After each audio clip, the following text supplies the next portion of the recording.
Luar biasa karena kita punya Tuhan yang luar biasa. Iya, hari ini kita berbicara tentang bulan-bulan ini di gereja ini berbicara tentang doa. Ya, dan saya percaya setiap kita sebagai orang Kristen umat Tuhan, kita pengen doa kita tuh dijawab oleh Tuhan. Dan bulan ini kita sudah mendengar ya, Pak Michael mungkin sudah menyampaikan tentang doa Yabes, ada tentang doa Hana, semuanya sudah kita dengar. Tapi hari ini saya pengen bicara sesuatu yang simple, yang doa itu bukan sesuatu yang dibuat-buat, doa itu sesuatu yang ya kita ikuti aja apa yang Yesus sudah ajarkan. Ya, ini suara saya saudara baru keluar hari ini. Ya, jadi saya sakit kemarin, ya benar-benar enggak bangun. Waktu sakit itu saya tuh merenung. Orang tuh kalau sakit, walaupun kita punya banyak yang kita mau kerjakan, rencana, bahkan pelayanan, tapi tidak berdaya di tempat tidur. Ya, tergeletak. Hidup ini kita nggak tahu sampai kapan. Saya kemarin kaget dikabari Pak Troy itu meninggal dunia. Dia yang mewakili ketua otoritas di IKN. Ya, hari ini beritanya tayang.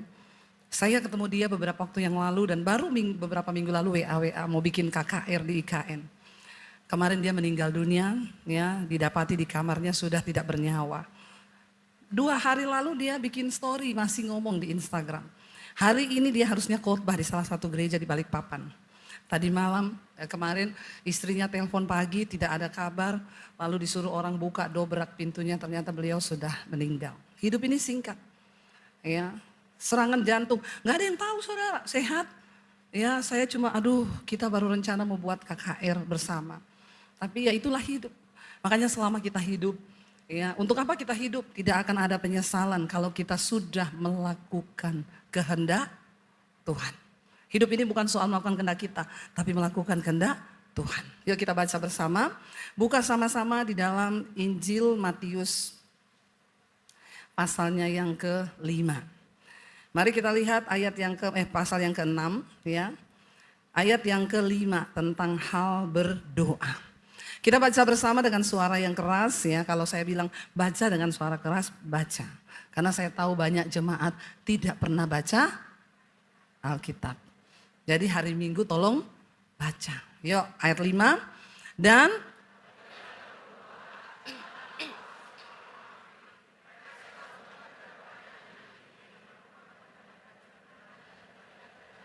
aku berkata, amin saudara. Yang pertama tentang doa Yesus bilang jangan berdoa supaya dilihat orang. Di tikungan jalan, untunglah orang Kristen tuh enggak ada yang berdoa di jalan, amin. Kita doa di gereja aja masih di demo. Apalagi doa di tengah jalan. Ya, enggak usah, enggak perlu. Tidak usah harus dilihat orang. Doa itu pertama enggak usah untuk dilihat orang. Supaya enggak jatuhnya seperti orang ya, muna-muna begitu, enggak perlu.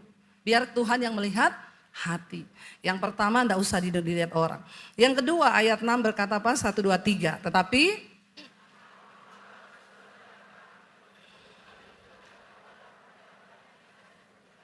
maka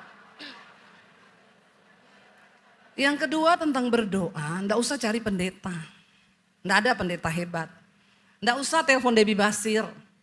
Enggak usah cari Michael Gunawan. Masuk, tutup, berdoa kepada di tempat yang, maka Bapa dari tempat yang akan amin. Bilang kanan kirimu, enggak usah cari pendeta. Titip-titip doa. Karena tidak ada just tip doa. Amin. Masuk kamar, tutup pintu. Itu doa yang paling mujarab. Nggak ada yang tahu, ibu-ibu waktu tertekan, masuk kamar, tutup pintu. Doa, ya. Nggak usah telepon kanan kiri, telepon mertua, telepon ini, nggak usah. Curhat pertama nomor 1 sama Tuhan. Di mana? Di dalam. Ketika nggak ada orang, kau nangis. Anak muda. Kalau lagi bergumul untuk apapun. Masuk kamar, tutup. Jangan masuk kamar nonton film porno. Ya. Setan itu, setan. Cari Tuhan di tempat yang tersembunyi. Lalu ayat yang ke-7 berkata, 1, 2, 3. Lagi pula,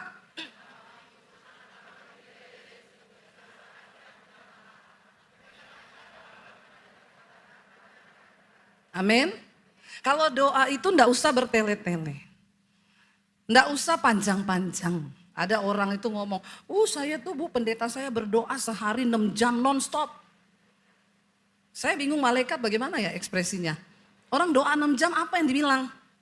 Ya, doa itu tidak usah bertele-tele. Kenapa kita nggak perlu berdoa bertele-tele saudara? Karena dikatakan di sana ya mereka itu menyangka bahwa karena banyaknya panjangnya doanya itu maka Tuhan akan mendengar. Coba lihat ayat yang ke-8 bilang apa saudara? Jadi janganlah seperti karena sebelum kita berdoa Tuhan sudah tahu. Apa yang kau harapkan hari ini? Tuhan tahu enggak? Tahu. Ya, bahkan kita tidak berdoa, Tuhan sudah tahu. Lalu sekarang doa itu yang seperti apa?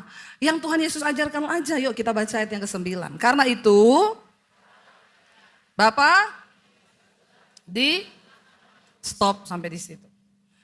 Yesus mengajarkan doa yang paling benar, yang paling baik adalah doa Bapa kami. Yang pertama dibuka dengan kata-kata Bapa kami yang dikuduskanlah. Jangan pernah engkau berdoa Bapa kami kalau posisimu di hadapan Tuhan itu bukan anak. Karena hanya anak yang berhak memanggil. Amin. Ya. Kalau engkau bukan anak posisimu, enggak usah panggil Bapa. Karena tidak semua orang Kristen posisinya itu anak. Bagaimana posisi anak dan Bapa yang benar? Bapak-bapak saya mau tanya, kau suka enggak kalau anakmu melawan? Yang di sini Bapak punya anak angkat tangan. Enggak ada. Ini bapak-bapak mandul semua ini. Yang Bapak punya anak angkat tangan. Serius nanya, Bapak seneng enggak kalau anakmu memberontak, melawan, enggak nurut sama yang kau bilang? Kira-kira Bapak ngasih enggak uang, jaminan, harta, warisan kalau anakmu tiap hari ngajak kau berantem? Bikin emosi terus ini anak. Kau bilang A, dia bikin B. Kamu bilang jangan pulang lebih dari jam 10 malam. Dia pulang jam 3 pagi tiap hari. Bapak marah enggak Bapak? Kalau Bapak itu marah biasanya bagaimana? Kasih deposit? Ya, semua fasilitas tarik dong. Ya. Suami saya kalau marah sama anak, kamu kalau enggak denger ya, silakan aja lanjutin hidupmu. Papi tarik semua fasilitas. Kamu kuliah enggak usah pakai mobil. Ya, naik Grab atau Transjakarta, duitnya dari mana? Cari sendiri. Itu Bapak kalau marah itu begitu Bapak. Bukankah Tuhan bilang, ya seperti Bapa di dunia, aku juga seperti itu Bapa yang di sorga. Betapa seringnya kita berdoa Bapa kami, tapi kita tidak memposisikan diri kita itu sebagai anak yang menyenangkan Bapa. Satu hubungan bisa rusak ketika ada ketidaktaatan kepada Bapa. Saya diusir dari keluarga saya, tidak dianggap anak sama Bapak saya. Kenapa? Karena saya nggak taat sama papi saya. Waktu dia bilang kamu jangan jadi Kristen. Kalau kamu jadi Kristen, saya nggak anggap kamu anak. Keluar dari rumah, kamu kehilangan hak atas semua hak-hakmu di rumah ini sebagai anak. Ya hari itu saya memilih tidak taat. Karena saya berjumpa dengan Tuhan Yesus. Bapa yang kekal, yang menyelamatkan sampai pada kekekalan. Saya minta maaf papi, maaf dengan bercucuran air mata. Bukannya saya tidak mau taat sama papi. Tapi ini menyangkut keselamatan pribadi. Tapi apa yang terjadi? Waktu saya tidak nurut sama papi saya, maka saat itulah saya kehilangan hak saya sebagai anak. Saya tidak punya rumah, gak ada fasilitas. Semua dicabut, bahkan ijazah saya tidak dikasih sama papi saya. Dia bilang aku yang sekolahin kamu. Kamu pergi dari rumah, tidak boleh bawa ijazah. Kalau engkau merasa dirimu anaknya Bapa di sorga. Yang pertama, hiduplah dalam ketaatan kepada firman Tuhan. Bapa tidak akan pernah mendengar doamu, apalagi menjawabnya. Kalau engkau mengaku dia Bapa, tapi engkau tidak memposisikan dirimu sebagai anak. Kita yang memanggil dia Bapa, apakah kita memposisikan diri kita sebagai anak? Kalau engkau menjadi anak yang menyenangkan hati Bapamu, kau tidak usah minta. Bapakmu tahu, anakku ini menyenangkan, Pak kasih warisan. Amin. Tapi banyak orang tua yang tidak ngasih warisan ke anaknya. Kenapa? Sakit hati. Ada beberapa kasus. Waktu mati ternyata namanya orang lain di warisan. Ya. Terus tanya anaknya kenapa gak ada nama saya? Ya gak tahu. Pokoknya bapakmu tidak mewariskan harta sama kamu. Karena selama hidup anaknya ini bikin sakit hati. Saudara, Yang menghilangkan hak kita di hadapan Tuhan itu bukan Tuhan, tapi kita yang karena tidak memposisikan diri kita sebagai anak, maka hubungan itu rusak. Dan tidak ada hak Tuhan untuk menjawab semua apa yang menjadi kebutuhan kita. Lalu yang kedua dikatakan di sana, baca saudara ayat yang ke-10. Datanglah kerajaanmu, jadilah kehendakmu di bumi. Seringkali kita berdoa, kita tidak pernah meminta kehendak Tuhan. Kita berdoa kepada Tuhan, kita terus memaksakan kehendakku, aku Tuhan, aku maunya begini, jawab. Ya, kemarin saya pelayanan di satu persekutuan, nyanyinya iso ora iso kudu Yesus yang beresi. Enak banget ya. Nyanyinya iso ora iso kudu iso Yesus yang beresi. Kata malaikat, lu siapa? Hati-hati loh nyanyi saudara. Ya, pokoknya kudu iso. Aku enggak mau tahu Tuhan yang beresi. Aku maunya A, jawabnya A. Hello. Kita ini harus berdoa. Tuhan, jangan kehendakku, kata Tuhan Yesus loh. Tuhan Yesus berdoa. Dia memberi contoh yang paling luar biasa. Bapak, jangan kehendakku, tapi kenapa doamu tidak dijawab? Karena kau paksakan kehendakmu. Saya sering kali ketemu ibu-ibu, Bu, suami saya tuh enggak bertobat. 20 tahun saya bergumul, Tuhan jamah suamiku, ubah suamiku. Saya bilang, ibu tahu kenapa doa ibu enggak dijawab 20 tahun? Kenapa suamimu enggak bertobat? Karena ibu salah berdoa. Ibu doanya begini, Tuhan ubah aku dulu Bu. Amin ibu-ibu. Jangan suruh suamimu berubah terus, amin ibu-ibu. Sering kali yang enggak bikin suamimu bertobat itu, mulutmu itu harimaumu. Iya enggak ibu-ibu? Bapak-bapak amin enggak? Bapak-bapak tetap enggak ada yang berani amin juga karena ada istrinya di sebelahnya. Padahal saya sudah bela bapak-bapak loh ini. Iya. Kenapa sering kali suami enggak berubah? Istri itu nuntut, Tuhan ubah suamiku, ubah suamiku. Dia lupa berdoa, ubah aku nih Tuhan. Kalau aku sudah menjadi istri yang takut Tuhan, enggak usah kau minta, maka suamimu berubah. Saya kemarin ngomong sama beberapa ibu-ibu, saya mau bikin seminar di GSJS. Ya, tips menjadi istri yang bisa menaklukkan suami. Ini yang tepuk tangan ibu-ibu. Bapak-bapak enggak ada. Tenang bapak-bapak. Ini tapi tetap nilainya positif kok. Sesuai firman Tuhan. Kira-kira berapa ibu-ibu yang setuju kalau saya bikin seminar cara menaklukkan suami? Angkat tangan. Kalau setuju saya bilang sama Pastor Michael. Nanti kita bikin. Ya. Bagaimana caranya? Kau dulu harus berubah. Kalau engkau berubah, maka suamimu pasti nurut. Ya. Gak bisa kalau kita gak berubah, suruh suami berubah. Apa kehendak Tuhan atas hidupku? Tuhan, ubahku. Menjadi istri yang takut Tuhan, maka ketika suamimu melihat kelakuan istrinya, betapa salehnya istrinya itu, maka suaminya menjadi percaya dan hidupnya juga diubahkan. Itu kata firman Tuhan. Jadi kau jangan salah berdoa. Itu loh Bu, suamiku tuh gak berubah-berubah karena ibu gak berubah.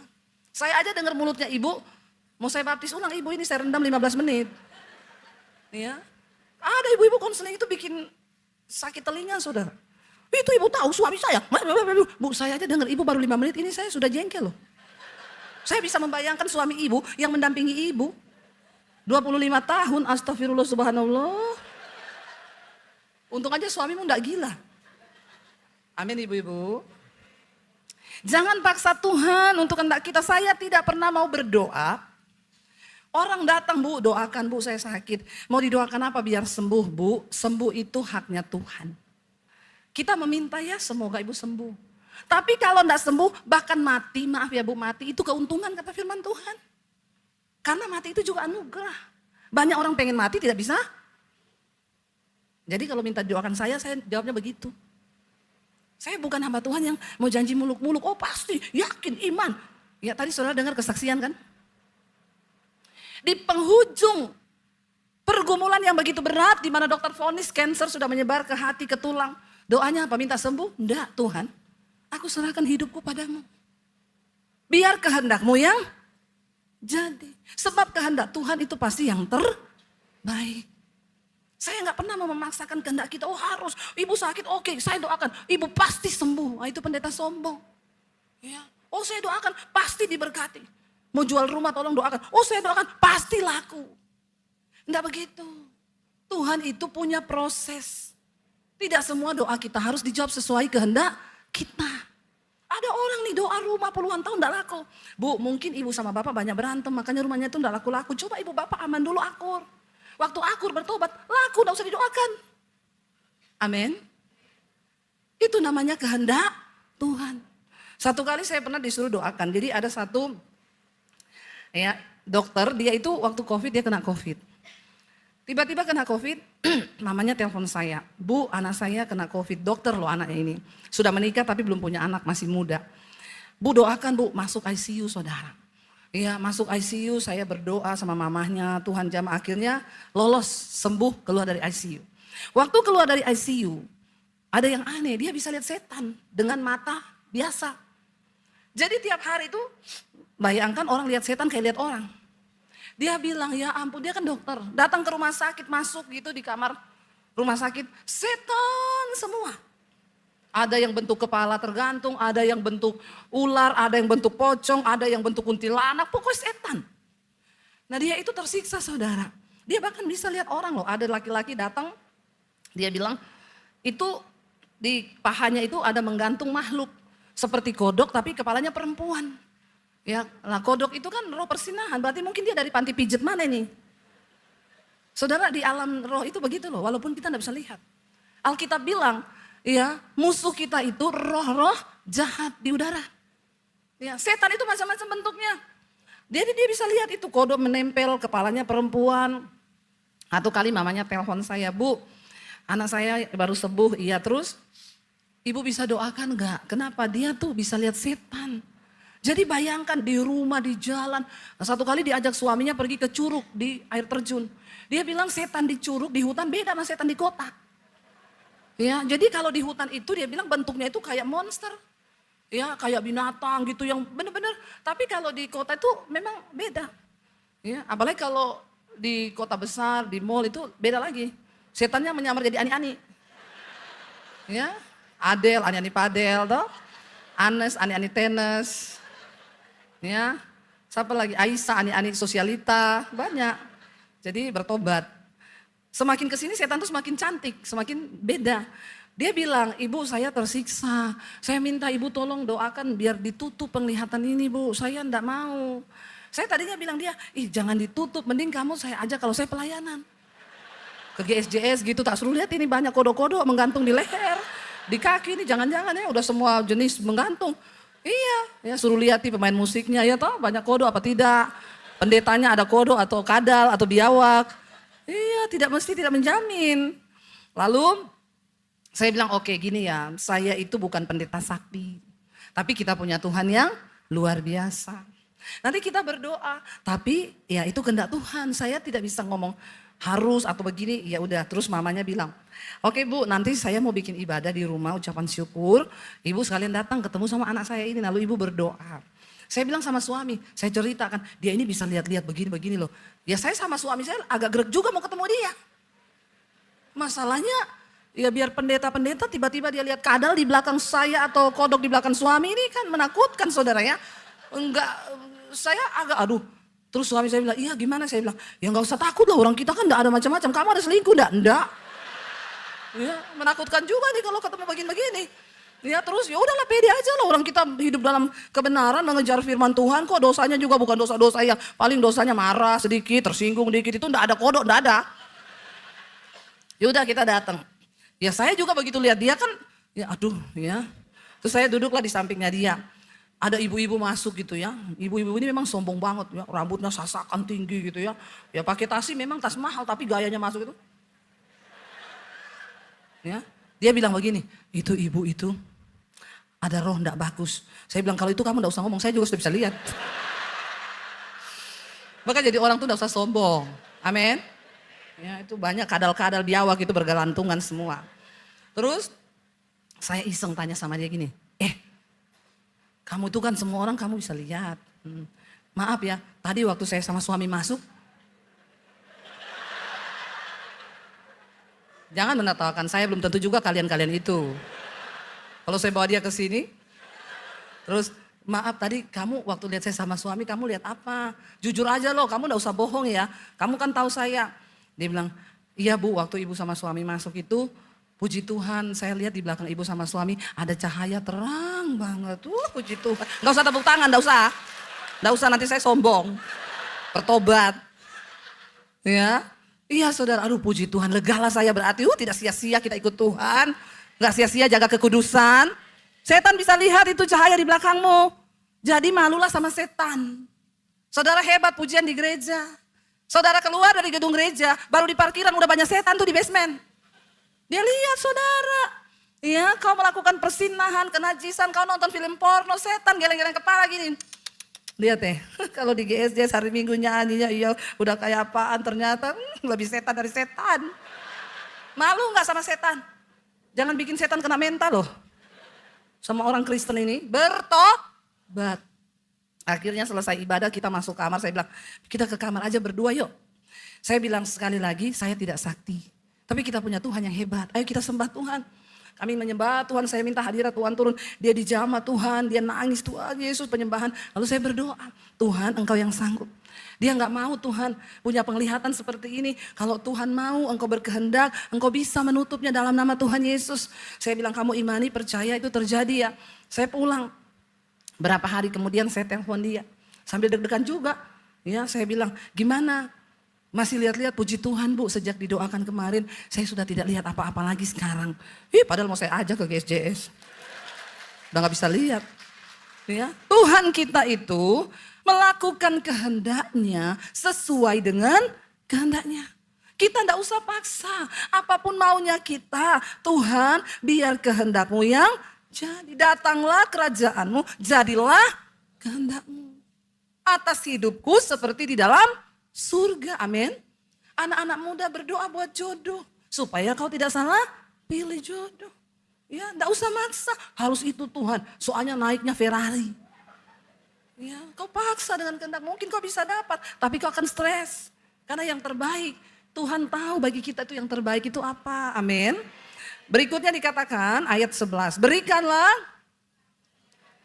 makanan yang berlebih-lebih.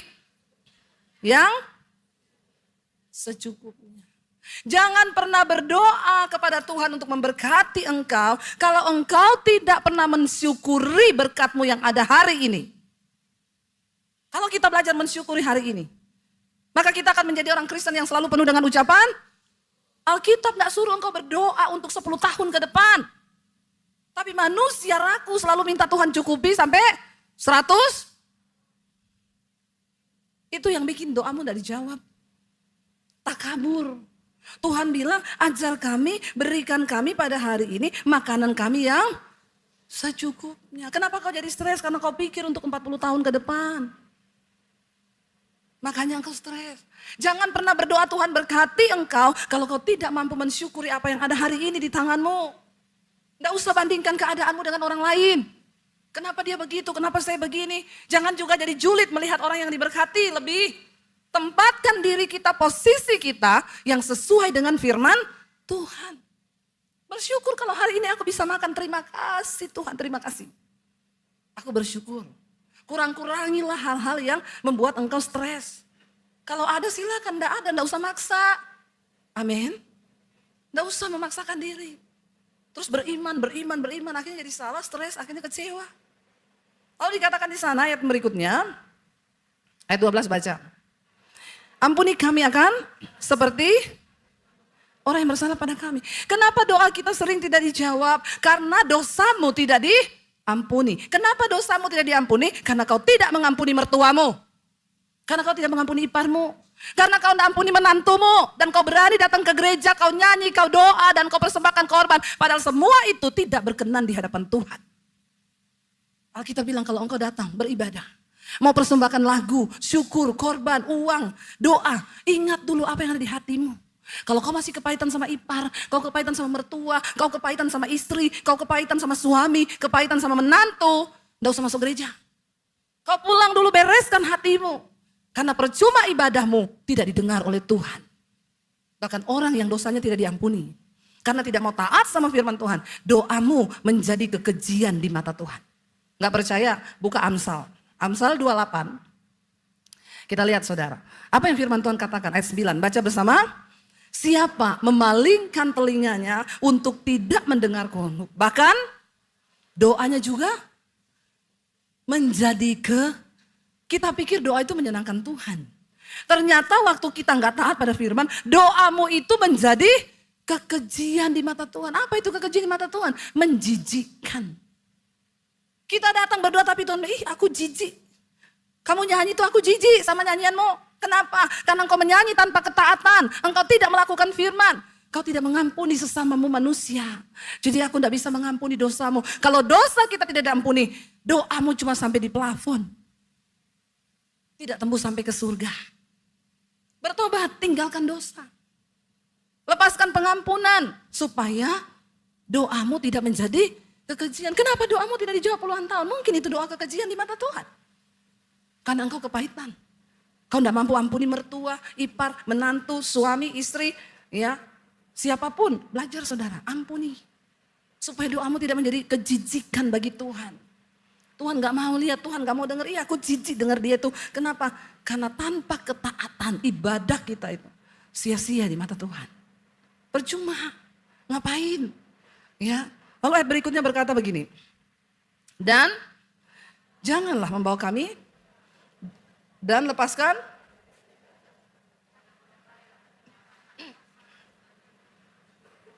jangan pernah berdoa Tuhan jauhkan kami dari pencobaan, jauhkan kami dari yang jahat. Kalau hidupmu setiap hari memang mencari pencobaan, bahkan menjadi pencobaan.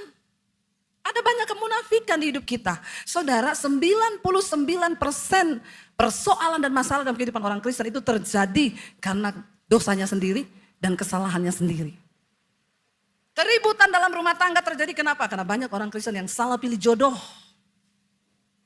Salah pilih pasangan. Tapi kau tidak boleh cerai, saya tidak suruh kau bercerai. Bayar harga untuk semua hal keputusan. Kenapa saya bilang salah pilih pasangan? Kau menikah dengan laki-laki yang tidak bertobat. Kau nikah dengan perempuan yang tidak bertobat. Harga yang harus kau bayar itu mahal. Tapi ketika sudah terlanjur, ya jangan bercerai. Bayar harga tapi banyak orang tidak kuat ketika membayar harga ini. Siapa yang suruh kau menikah dengan laki-laki yang tidak bertobat? Alkitab udah bilang, kenapa kau tidak nurut? Wanita-wanita di sini anak muda, buka mata lebar-lebar. Jangan bilang cinta itu buta, cinta itu pret. Ya, banyak pernikahan orang Kristen itu dua saudara. Kalau bukan takdir, nasib. Kalau takdir itu dari Tuhan. Kalau nasib itu kau bikin sendiri. Kira-kira di sini saudara pernikahannya nasib atau takdir? Yang takdir angkat tangan. Yang nasib angkat kaki. Banyak yang nasib ini ya. Iya bu, ini saya bikin sendiri bu. Udah terlanjur bu. Ya, nikah sama ini. Aduh bu, kalau bilang pencobaan tiap hari suamiku ini jadi pencobaan bu. Ada juga yang bilang, saya tiap hari bu mau hidup kudus tapi istriku yang jadi pencobaan buat saya tiap hari. Banyak saudara. Karena kita gagal mentaati firman. Kita bikin keputusan yang salah, kita terjebak masuk dalam masalah. Tidak ada yang mustahil, cepatlah untuk bertobat. Tuhan sanggup memulihkan, amin. Asal kita terlebih dahulu mau bertobat. Ya, jangan menjadi pencobaan. Saya satu kali diundang pernikahan, ulang tahun pernikahan. Ibu bisa khotbah di ulang tahun pernikahan kami. Yang keberapa? 60 tahun. Wih, bapaknya umur 85. Istrinya 80, umur 25 suaminya udah menikah, istrinya masih 20 tahun. Terus 60 tahun. Saya bilang jarang loh ada orang bisa menempuh angka 60 tahun. Yang 50 aja juga tidak banyak karena ada yang udah meninggal pasangannya gak bisa rayakan anniversary. Ada yang belum sampai 50 udah cerai. Hari ini tingkat perceraian di Indonesia itu antri kemarin di Kabupaten Garut 5.000 orang mau cerai. Sampai kebingungan. Mau cerai antri. Kenapa bisa terjadi seperti itu? Ya, jangan kau pikir pernikahan itu sembarangan.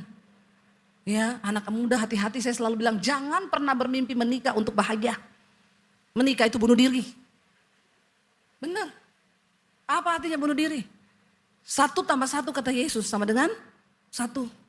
Kenapa 1 tambah 1 bukan 2 tapi 1 pernikahan? Separuh saya mati, separuh suami saya mati.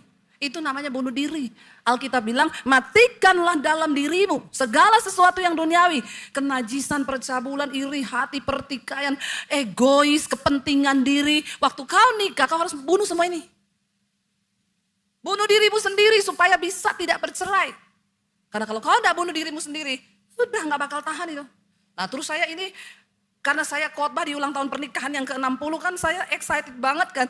Wow saudara tepuk tangan, saudara luar biasa nih 60 tahun. Kalau gitu kita panggil bersaksi, apa yang menjadi tips dari Bapak Ibu ini sampai 60 tahun pernikahan. Lalu istrinya kan sudah susah berdiri, udah suami saya yang ngomong, ayo Pak maju, bapaknya maju. Tips pernikahan kami langgeng sampai 60 tahun adalah pura-pura tuli. Saya pikir karena Tuhan Yesus toh menguatkan kami, memaafkan, kan itu teori-teorinya kita toh. Ternyata jawabannya simple, tegas dan jelas. Dan terpercaya. Yang banyak sekarang ditiru oleh bapak-bapak. Apa? Pura-pura tuli. Kenapa bisa pura-pura tuli? Dia bilang, iya Bu, karena orang kalau tuli itu biasanya juga bisu. Nah kalau sudah pura-pura tuli itu kan berarti pura-pura bisu, enggak banyak omong. Itu kunci sampai 60 tahun pernikahan. Ya bapak-bapak, belajar pura-pura tuli saja bapak-bapak ya sama ibu-ibu itu. Tapi jangan terlalu lama pura-pura tulinya, nanti tuli beneran. Ya, 60 tahun loh. Menikah itu enggak gampang. Proses dua orang menjadi satu itu enggak mudah. Kenapa sering doa kita enggak dijawab? Tiap hari kau bertengkar dengan suami, tiap hari kau bertengkar dengan istri. Itu yang menyebabkan doamu enggak dijawab. Rumah tanggamu tidak diberkati, anak cucumu terkutuk. Sekarang kita harus membangun diri di atas dasar firman. Saya bilang sama suami, udahlah ya kita pokoknya mulai sekarang enggak usah ribut-ribut.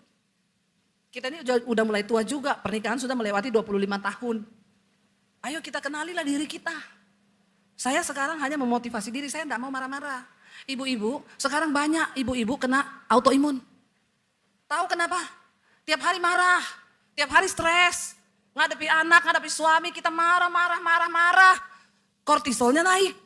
Waktu hormon itu terus dipermainkan, naik, turun. Kena autoimun, bingung tubuhmu sendiri tuh bingung. Imunnya bingung, ini orangnya maunya apa ya? Tadi baru marah, sekarang sudah gini marah lagi, turun lagi, marah lagi. Tubuhmu sendiri bingung loh, menghadapi dirimu. Kalau bukan kita yang mengasihi diri kita, siapa? Bener gak? Ibu-ibu coba berpikir waras. Saya bilang sama suami, saya gak mau kena autoimun. Saya mau bahagia dengan diri saya. Dengan Tuhan, melakukan firman Tuhan. Makanya kalau saya sudah mulai emosi sama suami, aku gak mau hormon kortisolku naik. Ya begitu. Kalau kita tidak memaksa diri kita untuk menjadi pelaku firman, bagaimana mungkin saudara hidup ini singkat loh.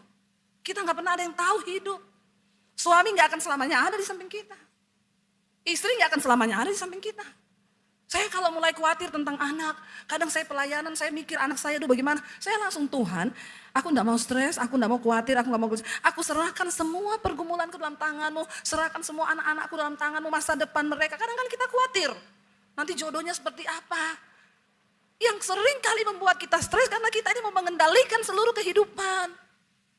Dan kita lupa bahwa Tuhanlah yang pegang kendali akan kehidupan atas anak-anak kita, rumah tangga kita, istri-istri kau gak usah terlalu mengontrol suamimu. Nanti kau jadi stres sendiri. Saya bilang sama suami saya gak akan periksa HP-mu. Saya gak akan cek kalau kau selingkuh, itu urusanmu dengan Tuhan. Kalau sampai saya tahu, saya bentangkan karpet merah. Berarti kau kan mau menggagalkan rencana Tuhan. Suami saya bilang, mau ngapain juga sih saya, mau selingkuh. Iya makanya kita buat komitmen aja.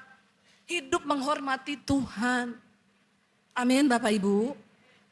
Ya mau cari apa di hidup ini Bapak-Bapak. Mau ngapain selingkuh terus tuh mau sampai kapan. Mau hidup dalam dosa itu mau sampai kapan. Ini dunia ini sudah semakin panasnya begini. Di mana-mana itu sudah terbakar. Terus kita ini mau ngapain hidup?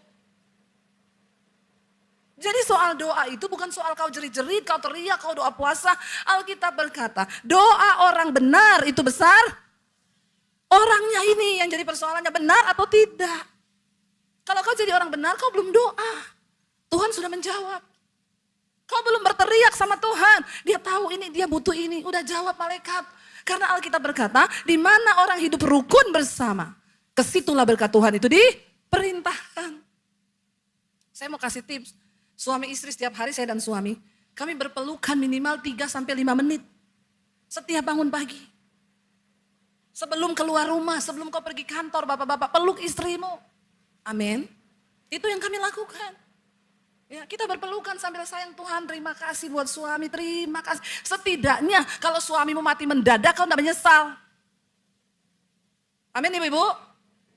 Setidaknya kalau istrimu mati mendadak, suami-suami kau tidak menyesal. Karena selama dia hidup, kita sudah melakukan yang terbaik. Amin. Itu aja tipsnya, coba. Dan saya melihat ketika kami sama-sama saling bergandeng tangan, tiap pagi itu kita berpelukan, sambil merasakan kasih sayang, bilang Tuhan terima kasih buat pernikahan kami, terima kasih buat anak-anak, terima kasih. Coba saudara, sesuatu yang luar biasa terjadi atas rumah tanggamu. Ya, jangan berdiam diri saja. Kita sebagai orang benar harus mewarnai dunia yang sudah semakin hancur ini. Kita sebagai orang benar harus menjadi terang dan garam. Bagi anak cucu kita jangan tunjukin kau ribut tiap hari. Makanya doamu tuh tidak mungkin didengar kalau kau tiap hari ribut. Saya berdoa, saya undang para imam musik maju ke depan. Mari kita semua, barulah di situ Tuhan berkata, ya Tuhan itu akan menyatakan kemuliaannya bagi setiap orang-orang yang sungguh-sungguh. Sebab dialah yang empunya kerajaan dan kuasa dan kemuliaan sampai selama-lamanya. Ya, jadi doa itu bukan sesuatu yang harus bahasa roh sampai langit ketujuh. Enggak. Sesuatu yang simple. Bagaimana kita menyelaraskan hidup itu sesuai dengan firman Tuhan. Maka Tuhan yang akan menjawab semua doa kita. Bangkit berdiri bersama di hadapan Tuhan. Kami tahu Tuhan, doa itu adalah duduk omong-omong dengan Allah. Waktu kita meminta kehendaknya jadi, kebaikannya, kita menikmati persekutuan dengan Dia. Kita sedang berada dalam sebuah keintiman dan Tuhan menjawab. Doa itu adalah memandang wajah Tuhan. Menikmati segala kebaikan Tuhan. Katakan bersama pujian ini, angkat tanganmu di hadapan Tuhan saudara.